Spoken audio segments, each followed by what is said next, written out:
90-second recipe go. We're finally getting to another bisque. I know it's the namesake of the channel, but what do you do?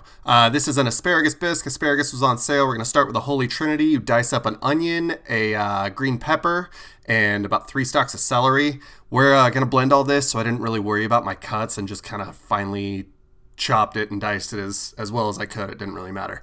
Next, you're going to get your asparagus, break off all the bottom parts. You don't really want to eat those. There's a lot of fiber. Then cut off the tips, plus a little bit more. Set those aside. We're going to saute those up later and add them to the soup. Then you want to, like I said, roughly chop it. Doesn't matter. Get some oil hot. Add your holy trinity. Make sure you salt that. Get those onions kind of sweat and all that good moisture out. Mix that up real well, then add your asparagus. Then we're going to cover this for about 5 minutes or so, just kind of draw some of that moisture out of the vegetables. After this, I'm going to season. So I've got this rooster spice. It's like a Vietnamese spice. It's really good. Hot chili powder, a little dash of that, and then some cayenne pepper. If you don't have the rooster, just do the cayenne on the hot chili. It's going to be good. Next, I added some spinach. Just trying to really up my immune system.